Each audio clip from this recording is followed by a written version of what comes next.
Ye- Welcome to the Breaking News Bears podcast. I'm your host, Chris Capone, joined alongside my co-host once again, Evan Davis, and the Los Angeles Dodgers have done it again. Sources confirmed to Jeff Passan of ESPN that the Dodgers and Blake Snell are in agreement on a 5-year, $182 million contract pending a physical.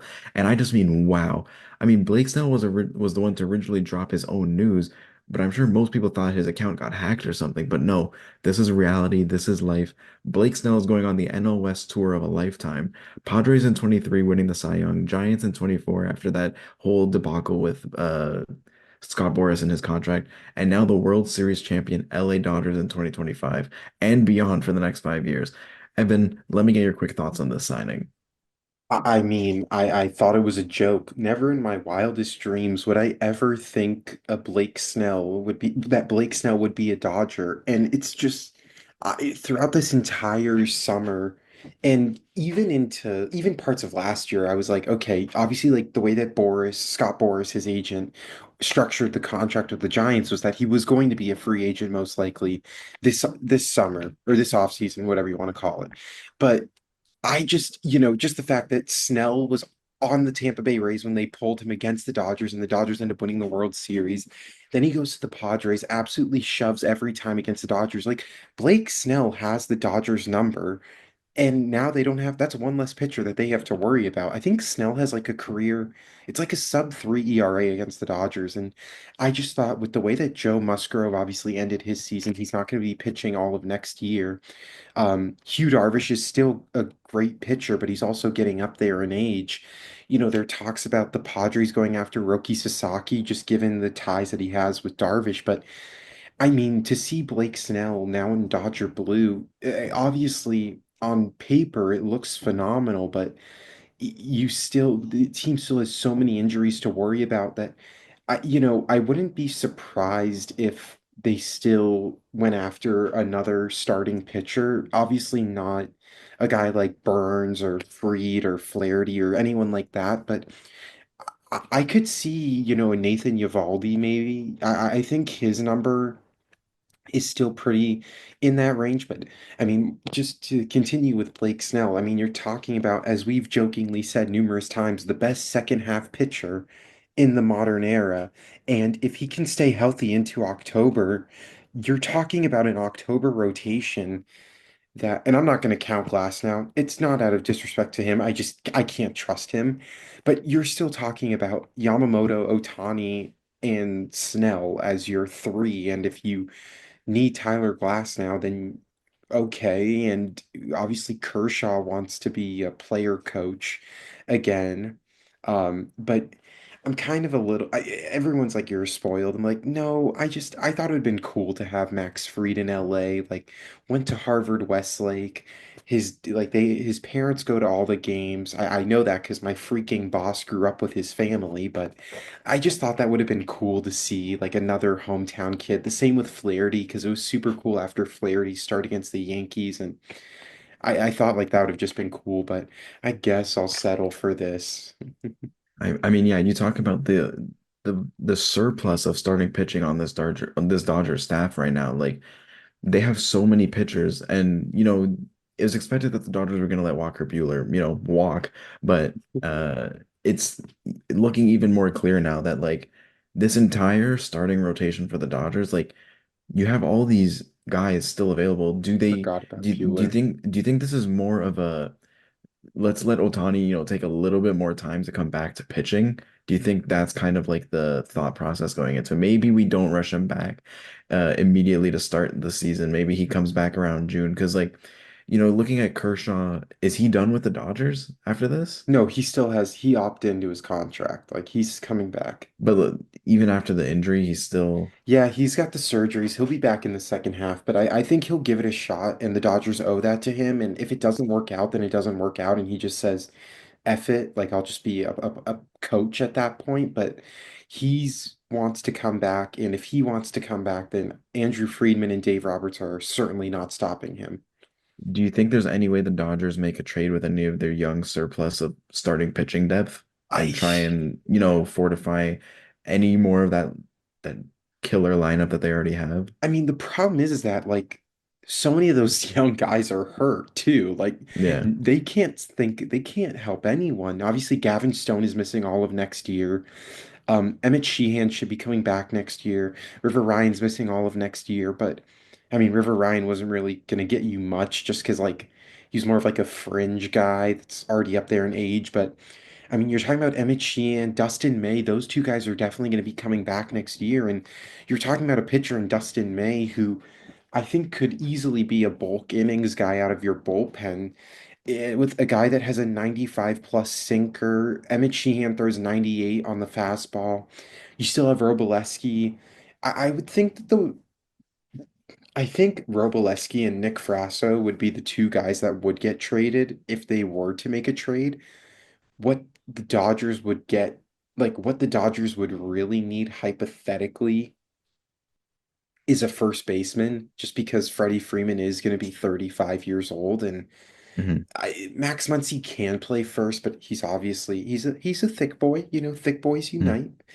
But I think if they do make a trade, it would be for someone of like a lower value that you could just like I don't know, because like it's stupid. Like now that you think about this team, like I it's stupid. Like I don't really know what they would do, but they still have so much depth. Like if anything, I would think that instead of trading a pitcher, they would probably trade like a guy like Dalton Rushing I'm sorry, not Dalton Rushing, Diego Cartaya, because like his stock is falling, and I just think in a different situation it would be better just because Dalton Rushing is dominating in AAA, which kind of holds back Diego Cartaya.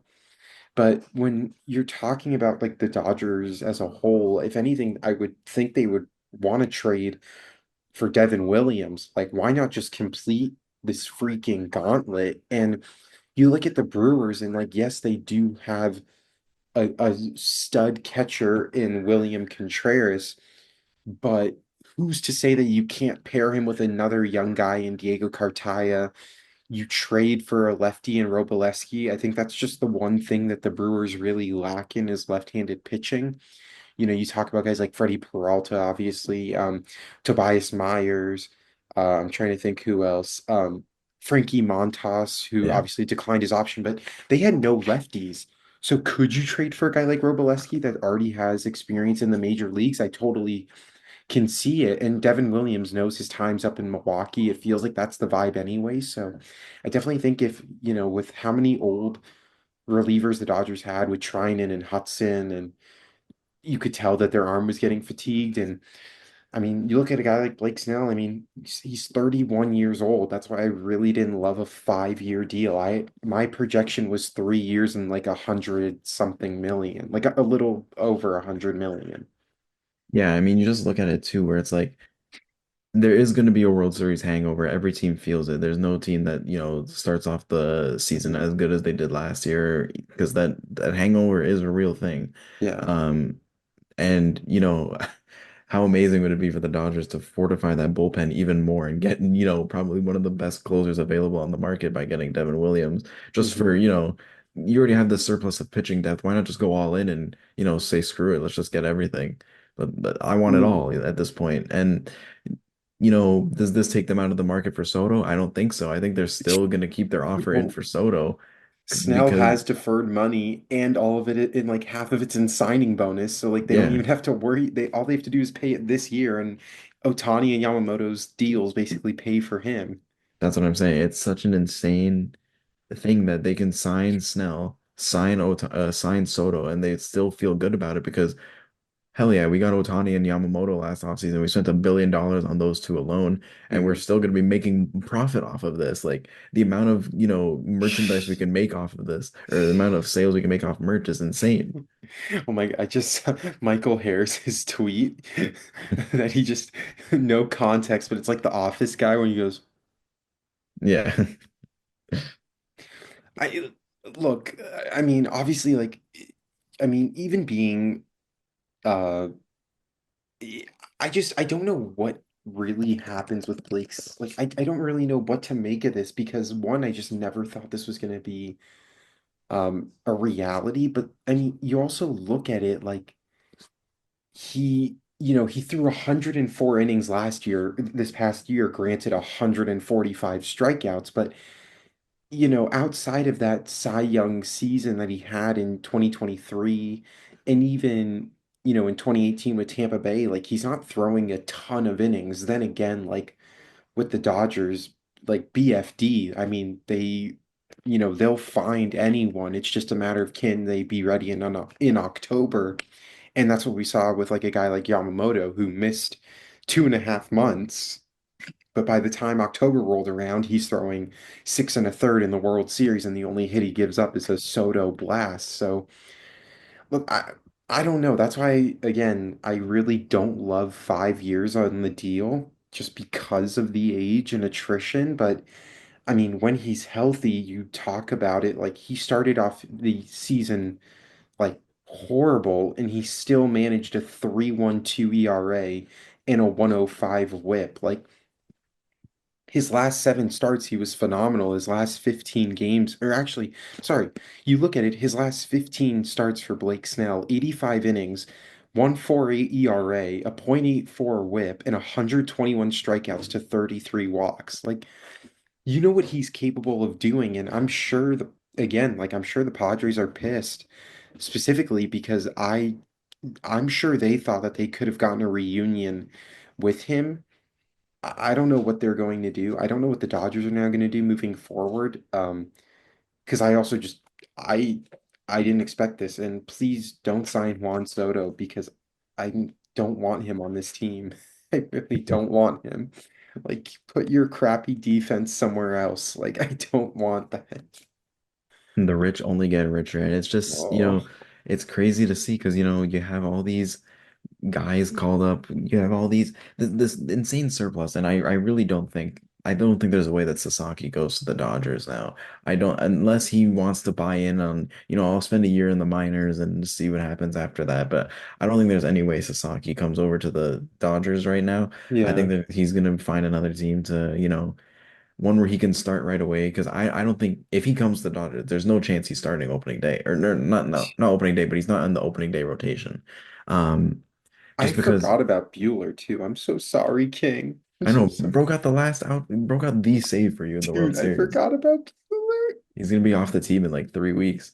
I But know. but anyways, it's like yeah, I don't think there's any way Sasaki goes to the I think to he the goes to the Dodgers. Padres now, but like now you look at other teams, even like where do the Giants go from here, even? Because obviously they had the intent. I don't think they had the intention of Blake Snell leaving after 1 year. I think they kind of wanted to use this year as like a bridge year, opt in to this year of his contract, and if he plays well in the first half, then they could have traded him for at least something. You wouldn't have gotten a lot for him given the structure, but now you look like again, remember what I said last week? I don't get the obsession with the media and saying that the Boston Red Sox are going to sign all these guys. Like they keep saying like executives believe that they're going to get two of Max Fried, Corbin Burns, or Blake Snell. Well, I mean, obviously now they just lost out on one of the three, and I don't see why either of those two would want to go to that ballpark because it's horrible for pitchers. Yeah, and I like we talked about it in a previous episode. I don't see the Red Sox spending all this money all of a sudden when they Like haven't done it in years past. And it's like new you even ownership is like making everyone so excited. I know, but even if you do add like the rest of this lineup, like yeah, you have Jarren Duran and Rafael Devers, but like there's no one else in this lineup that really, speaks out to me. Connor Wong is cool. You have a bunch of cool players where it's like, yeah, they do a little bit of something here, a little bit of something there. But I don't really see anything where it's like, Will Abreu was cool this year. Obviously, Devers and like I talked about Duran, you're gonna lose Tyler O'Neill this offseason anyway. Hmm. Yeah. Um, so it's like you're gonna be subtracting from that already kind of boring lineup, Hmm. and you're trying to think even more now, like, oh, Trevor Story finally going to be healthy this year? I don't think Hmm. so. Like, you're kind of counting, like, you're counting on stuff that isn't possible. Where it's like, if Trevor Story stays healthy, like, Yeah. maybe we'll be something this year. Like, it's such a bad contract, and I don't think there's any way the Red Sox put more money into another guy to come to this team where it's like, what's the ceiling on this team? Are they better than the Yankees? If the Yankees Yeah, retain Juan Soto, are they better? Are they better than the Orioles right now? If they do sign, if they take away Corbin Burns, yeah, maybe. If Santander leaves the Orioles, yeah, maybe. But it's yeah, still like you're in a losing battle in the AL East. It's such a if they were in the NL or the AL Central, hell yeah, go for it. Try and win the yeah, division. But like AL Central or the AL East is just a dogfight every year. yeah. And I don't know. I still just can't wrap my head around this. But so it's also saying that Snell's deal, there's a no trade clause as well, like a limited no trade clause per Mark Feinsand. It says the signing bonus basically, this is from Fabian Ardaya. It says that the 52 million in signing bonus, the signing bonus basically presents the value of the deal is so like the even is still high even with the deferrals. AAV is 36.4 million, but his CBT figure is expected to be around 32 to 33 million. And look, I think I this is what the added benefit is of having rich ownership and also having a player in Shohei Ohtani who, although he signed what was a $700 million contract, he defers, 98% of it because he wanted this to happen. And now Tampa Bay is getting a little bit of deja vu with Tyler Glass now and Blake Snell in the same rotation. But, this is what Ohtani wanted, was to build a team where he could win multiple championships, and the Dodgers are doing right by him. And I think that speaks to ownership and management that, it gives them trustworthy, it makes them trustworthy. But I don't know.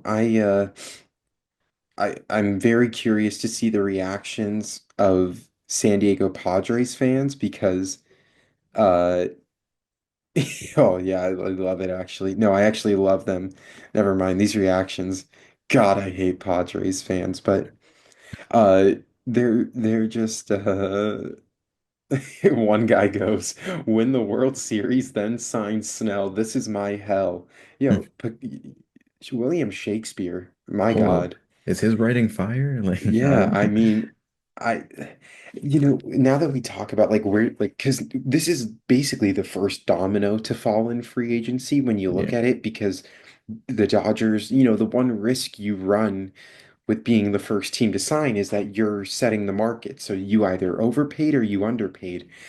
I think they did just about right, I want to say. Like, I'm sure they really only care about his second half of the year because the way that this team runs is as long as your starting pitcher gives you 5 innings, doesn't matter how many pitches you're at, you're getting taken out of the game. Yeah. Does it work? No, but uh, we'll see what, if Andrew Freeman actually invests in a team doctor, because they're going to need to give him a raise. But I just think, you look at the other teams in the National League, specifically the Philadelphia Phillies, who have obviously trended in the wrong direction uh, for the last 3 years. I mean, they got to go after Garrett Crochet. I just think the reported offers that are out there are horrible. Like, it's Alec Boehm and Mick Abel, and it's just like, okay, an Alec Boehm that, what? Was basically benched in the playoffs, and then Mick Abel, who's been a prospect in the Philly system for what feels like the last 4 to 5 years. I know the White Sox are desperate, but I just don't think they're that desperate. Yeah, and I'm just bringing up a tweet here from Foolish Baseball talking about, on his in his opinion, free to the Dodgers didn't quite fit their risky, stuffy approach where the Dodgers are looking more for stuff rather Hmm. than uh rather than just like consistent pitching. And then he says so do Sasaki and Garrett Crochet. I don't think there's no way the Dodgers also go for Garrett Crochet, uh, Dude, especially right now. Like that would be an insane trade to be made. I mean, I love Twitter right now, man, because everyone's just like, are you effing kidding me? But yeah, I mean, like, yeah, like what I had said prior is like, uh, I don't follow the Braves religiously, but like, oh my God, you look at Blake Snell's percentiles on Baseball Savant last year, and it's the most gorgeous thing I've ever seen. Yeah. Holy crap. His whiff rate was at 38%. His strikeout rate was at 35%. His walk rate was at 10.5, which isn't even that terrible for a lefty. Oh my God, his breaking run value was 95 percentile. His expected ERA was 2.57. So his expected ERA was 2.57. His actual ERA was what, like 3.12? So like he actually did get cheated because Well, and he'll that first half was so bad for him. yeah, but expected is still like and his expected batting average against is 178. Oh my God. I mean, I'm not gonna be Are you talking yourself into it or something? I feel I like think I'm talking myself into it. I just hate the years on that deal. And like, yeah, you look at Max Fried's percentile rankings from last year, they are god awful compared to Blake Snell. Like his strikeout percentage was only 23%. His walk rate was lowered at 8%, but his expected ERA was 3.72 and his actual ERA was 3.25, which isn't far off, but like still a little bit of I I don't know. I'm like talking myself into it, and again, like I just sound like such a spoiled idiot, but it's also like I don't know. Like I really don't know what to make of this move because I just didn't think the Dodgers would actually go for a big fish. Like I know it sounds stupid because it's the Dodgers, but like I just I didn't think I genuinely thought Blake Snell, like I keep saying it, I thought Blake Snell was going to be a Padre.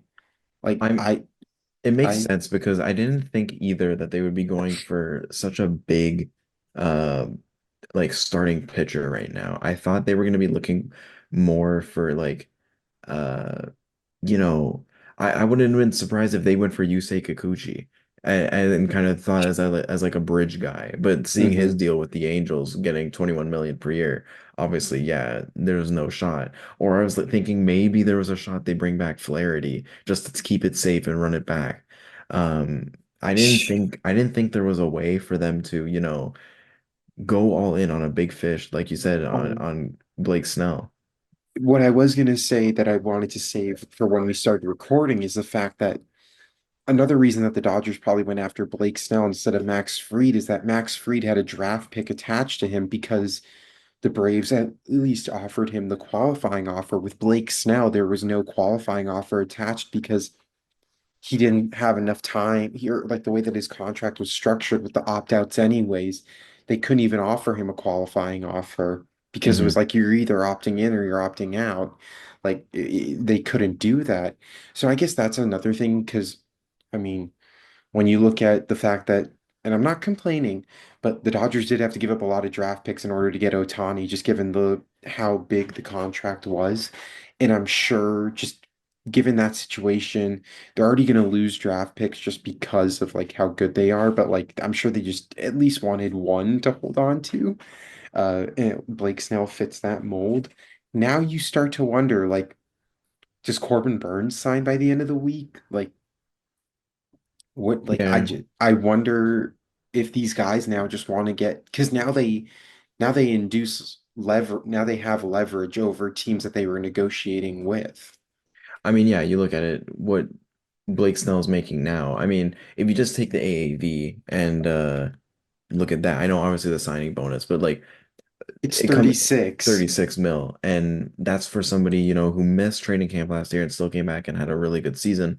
Um, and it's like, yeah, I mean, we look at the remaining free agents, especially for the pitching market, is really coming down to, Corbin Burns, Fried, Evaldi, Flaherty, uh, and even Sean Manaea, I think, is kind of in that tier now where that's kind of another guy. I wouldn't have been surprised if the Dodgers tried making a play for him, Oh trying to God, snatch him his from the arm Reds. was barbecued I know. chicken by the end of the season. But still, it's like those are the last couple big fish, and now do they start to see, all right, well, we got a couple things going on for us now, where does does Burn, like you said, does Burn sign by the end of the week, or does he wait even a little bit longer to, we don't really know his exact market yet with like Hmm. in terms of teams that are like contacting him, having meetings with him. We know obviously I'm pretty sure the Orioles and the Mets are two guaranteed teams, but does Boston try to step up their offer so they at least get something? Like I know we I talked about Boston like not wanting to spend normally, but it's kind of interesting at this point where this is kind of like three, maybe two straight years where it's like Boston's looking to make a move, but I just don't believe in them to ever make that move. And I don't know. It doesn't really make sense to me to do this. Yeah, and now all my predictions are all mixed up. I got to go back to the drawing board here, like because I mean, even in a vacuum, like I'm getting upset about the 5 years, but that's like this is a very similar contract to what I had for Freed going to LA was, I think I put it at 5 years, 165 million. So what, like 17 million more than what Blake Snell got? And like, like when he's right, when he's on, he's the best. He was the best pitcher available on the market. Yeah. But I just, well, I still think he's trolling. I was honestly waiting for a pass and bomb because just knowing Blake Snell and his social media, I for sure thought he was just, you know, whatever. But I wouldn't be surprised to see. And again, I don't get the Red Sox, but like you look at a team like the Yankees, they are struggling with starting pitching, and although they have guys like Luis Heel and Clark Schmidt, I mean, they really did not look good in the postseason at all, especially Clark Schmidt. And I remember, we were even saying in the pre-show, like in the preview of the World Series, was like, if Clark Schmidt can only get two strikeouts against a Cleveland Guardians team that ranked in the top 10, how's he going to bode against even more elite competition? And you just saw the regression from those guys. Like the Yankees, they got to figure something out too, because it just feels like if they don't win the Garrett Cole starts, it puts so much pressure on the others. I mean, yeah. I mean, we talk about the Yankees. Mark Feinsand saying the Yankees, Red Sox, and Orioles were all in pursuit of Blake Snell. Three AL East teams. Goddamn, every AL East team wants Blake Snell, except for the Yeah. Jays. Um, They but just want it's teams to have fun. he says to expect those three to remain active on names like Corbin Burns, Max Fried, and Jack Flaherty.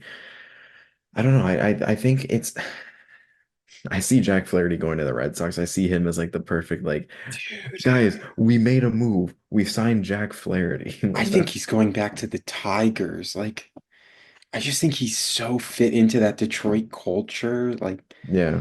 but I mean, you know, I also just didn't like, well, especially with Scott Boras. Like, the Dodgers can never get a Boras client to stay with them or to even sign with them for that matter. But I didn't even think we would have anything until the winter meetings next week. Like, I for sure thought like I'm thinking that's like when Soto's going to sign.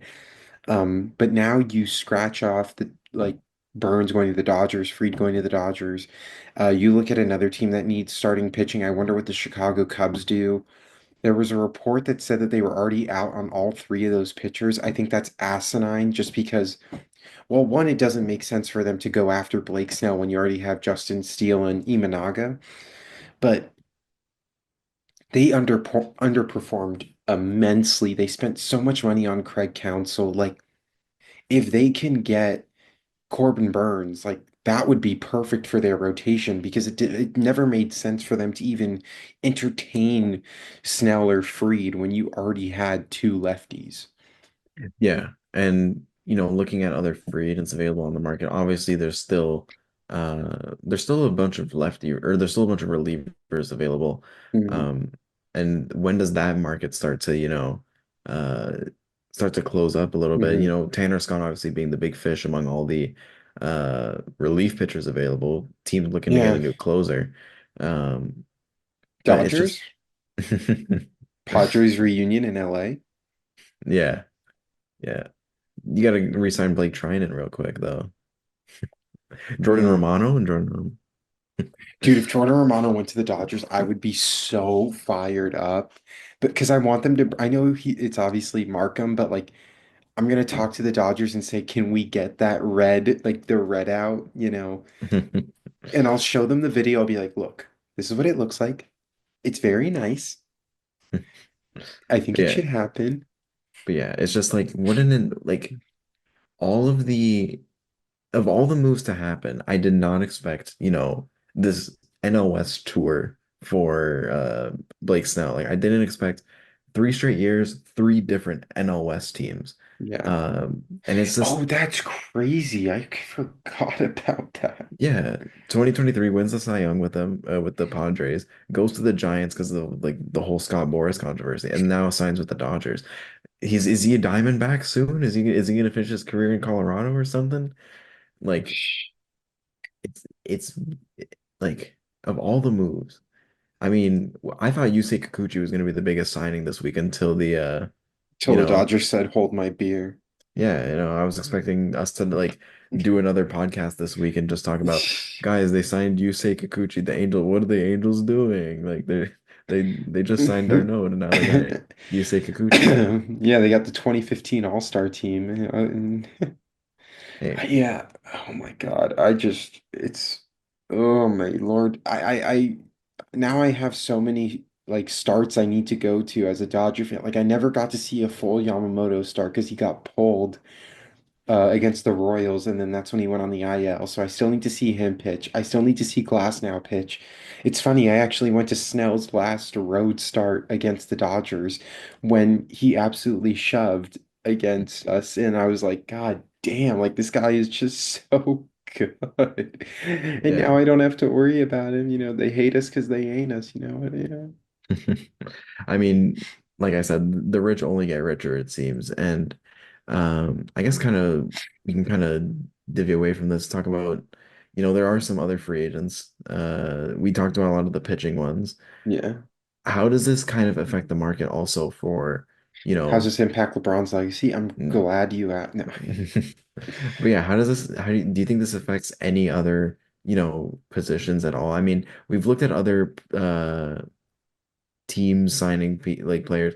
Like one thing I wanted to talk about also was Nolan Arenado. The report that came out saying he'd be willing to Oh play first God. base for a team if he were to get traded. Is he a What a Dodger? You were just talking about, what a freaking Nimrod, dude. Like you already play a premium position. You struggled offensively. The whole reason that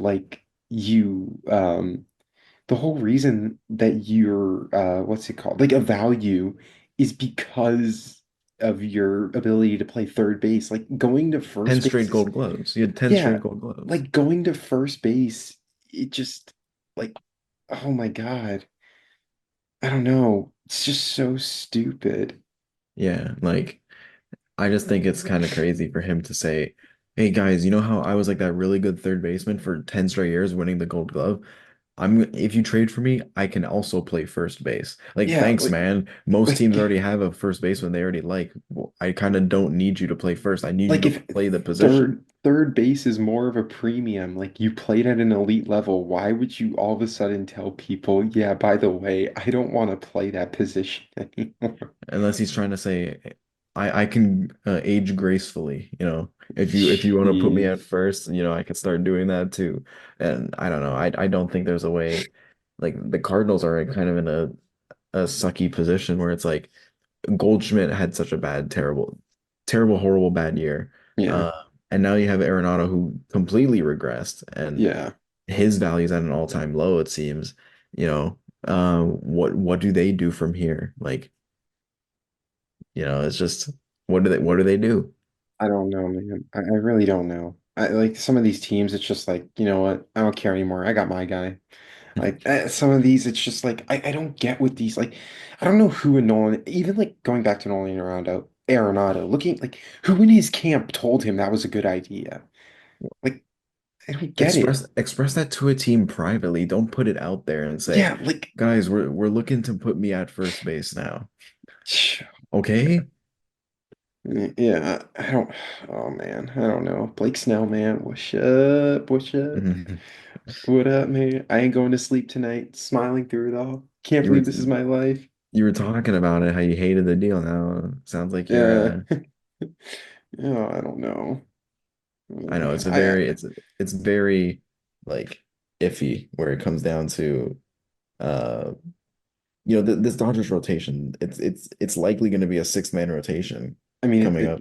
it's likely going to be a 13-man rotation by the Yeah. time the season's done. I mean, I couldn't Yes. even, Screw the I, bullpen. We'll just go bro, two starters running back to back in games, and then that's I the forgot that James Paxton pitched for the Dodgers this year. Like, that's how bad of a year this was. rest in peace, James Paxton. I Or can't remember, like, before we go, I was watching the Just Baseball podcast and they were doing like the NL West previews. Did you know, like, and this is, I'll give them the credit because I didn't know this, but James Paxton threw the fourth most innings for the Dodgers this year. well, yeah, everyone else got hurt. Like He got traded at the deadline. I know, but he still pitched every game for the I Dodgers know, until but getting like that's traded. crazy. Like Gavin Stone threw the most innings and was 135. Yeah, but it's like every like Glasnow obviously missed the season. Yamamoto got like taken out pretty early. They both had 18 games, which is kind of crazy to look at. Uh But yeah, everyone else like Bueller was terrible this year, and injured and just terrible. Bobby Miller was absolutely terrible. And then obviously a lot of your bullpen guys are going to play around 70, 60 something games. So it's like they'll only get to around 70 something innings. It doesn't completely surprise me, but like just because of how bad Walker Bueller and Bobby Miller were, it doesn't surprise me because Paxton was kind of a solid piece to start. Which, oh my God. And like, I mean, you look at it, and I guess like this is the one thing that like the small market fan bases, like the issue. Oh, well, John Heyman, we're just getting breaking news by the second. John Heyman just said that the Yankees had a Zoom call with Blake Snell just today. Well, I remember when they had an interview with I remember when they had an interview with Yamamoto. I remember how that turned out Yeah. because they didn't want to pay him more than Garrett Cole. Yeah. No, Blake Snell's a Dodger. Blake Snell is a Dodger, and This is our year, man. This yeah, is that'll just about do it for this episode of the Breaking News Bears podcast. I once again want to thank my co-host Evan Davis, and I once again want to thank you guys, the listeners, for listening to, this surprise pod at midnight on Wednesday, November 27th. But yeah, see you all next time on another episode of Breaking West News Bears. Side.